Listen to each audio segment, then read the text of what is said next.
Pewujudan koridor makanan gajah berupaya mengelak konflik manusia dan gajah sekaligus mewujudkan sumber makanan alternatif untuk gajah Borneo. Menteri Pelancongan Kebudayaan dan Alam Sekitar KEPKAS Datuk Seri Panglima Christina Liew berkata ia secara tidak langsung sebagai langkah agar gajah menjauhi penempatan manusia dan kawasan pertanian. Projek penanaman rumput Napier di koridor makanan gajah sepanjang hilir Kinabatangan turut memberi manfaat dalam pembiakan spesies gajah. Kurangkan konflik antara human and elephant in the private sectors.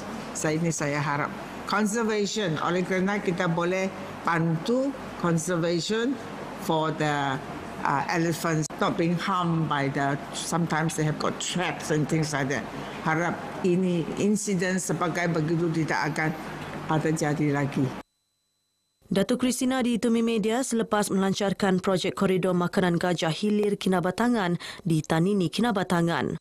Responsible Elephant Conservation Trust Respect turut diamanahkan untuk mengambil peranan utama dalam mewujudkan koridor makanan gajah di Kinabatangan bermula di Kampung Bilit.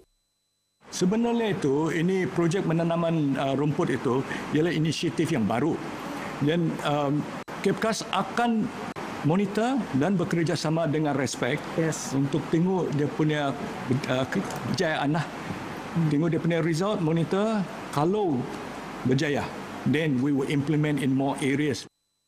Turut berlangsung pemeteraian memorandum persefahaman antara Persatuan Pengusaha Pelancongan Koridor Kehidupan Kinabatangan KITA dan Jawatan Kuasa Kemajuan dan Keselamatan Kampung JKKK Kampung Bilit bagi bekerjasama memelihara hidupan liar dan melestarikan alam sekitar. Sabah buat julung kalinya menjadi tuan rumah penganjuran pameran antarabangsa Koko Malaysia MICF 2025 yang akan berlangsung di Pusat Konvensyen Antarabangsa Sabah SICC Kota Kinabalu selama 4 hari bermula 24 Mei depan. Timbalan Menteri Peladangan dan Komoditi Datuk Chan Fung Hin berkata MICF 2025 berperanan sebagai platform membincangkan isu-isu utama dan peluang dalam industri koko global.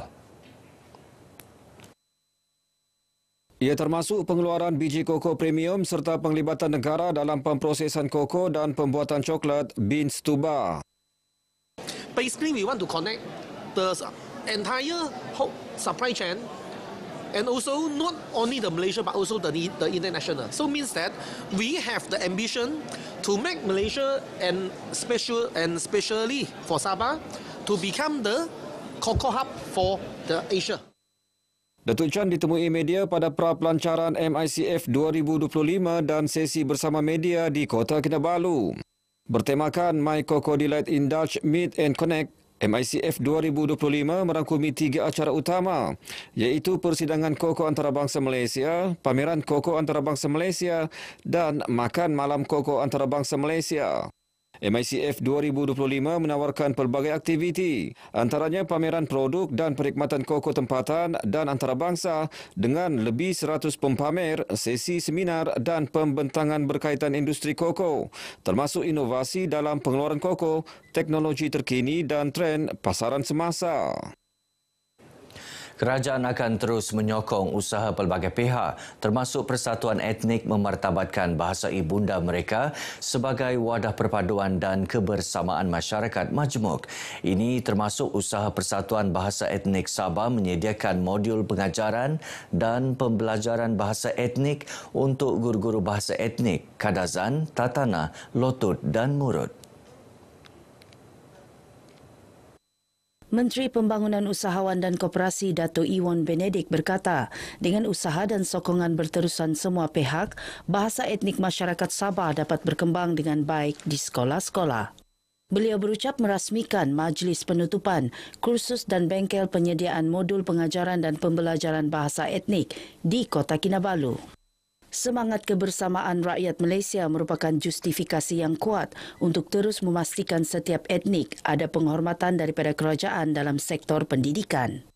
Dalam majlis ini, Dato' Iwan turut melancarkan Persatuan Bahasa Etnik Sabah dan Kamus Pelbagai Bahasa, Bahasa Inggeris, Bahasa Melayu, Kadazan Dusun Kadazan diterbitkan oleh Yayasan Bank Rakyat YBR.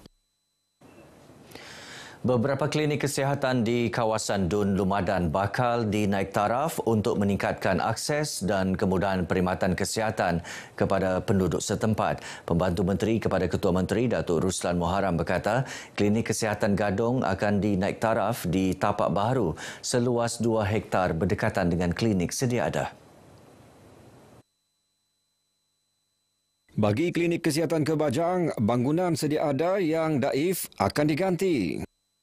Dan juga pada summit ini kita sudah pun mendapat satu bangunan baru, klinik kesihatan yang baru yang mana kita telah cadangkan pada tahun 2022 dan pelaksanaannya telah dapat dilakukan pada tahun 2024 dan sudah pun siap sepenuhnya.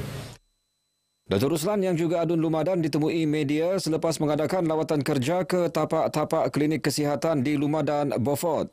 Sementara itu, klinik kesihatan Padas Damit telah siap dibina hujung tahun lalu dengan peruntukan RM700,000.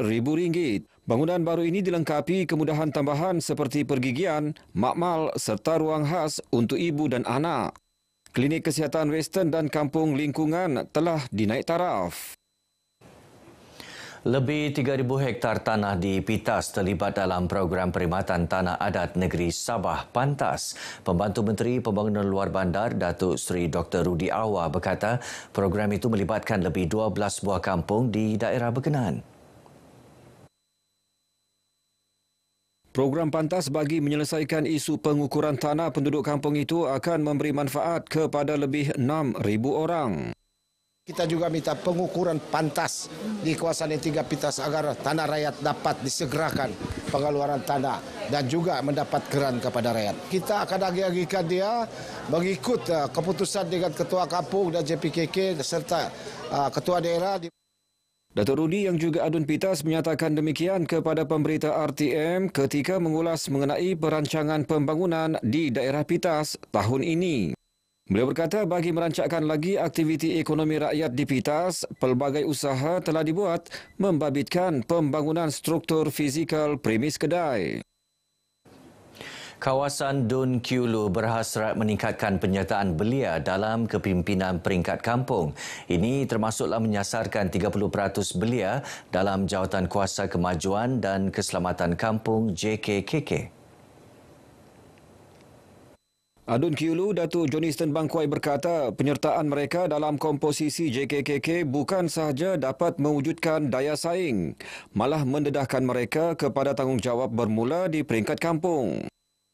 Saya rasa itu salah satu cara kita untuk mendedahkan mereka kepada tanggungjawab bermula dari peringkat kampung dulu, kemungkinan peringkat kawasan Dun, peringkat daerah, peringkat negeri.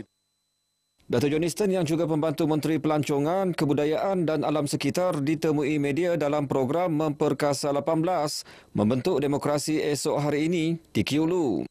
Program anjuran Unit Pemimpin Pembangunan Masyarakat Kiulu dan Gerak Anak Sabah Tuaran dengan kerjasama pendidik dan pelajar Universiti Malaysia Sarawak ini disertai kira-kira 150 peserta.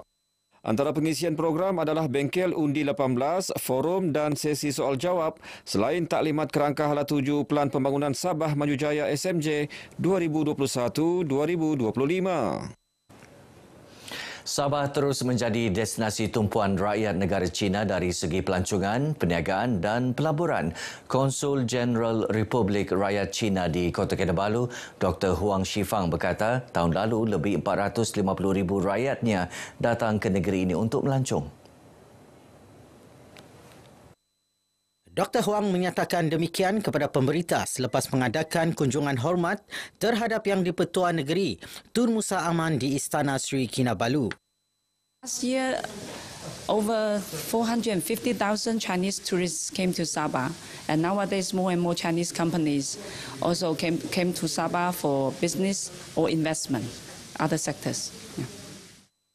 Kunjungan bertujuan mengucapkan tahniah atas pelantikan Tun Musa sebagai Yang di-Pertua Negeri Sabah selain menjemput beliau sebagai tetamu kehormat sempena Spring Festival di Pusat Konvensyen Antarabangsa Sabah SICC Khamis ini. Baik, sekian paparan berita pagi Sabah kali ini. Menyusul selepas ini berita pagi Sarawak bersama Firdaus Arasi Idris. Dari sungai hingga segara Palestin, pasti merdeka.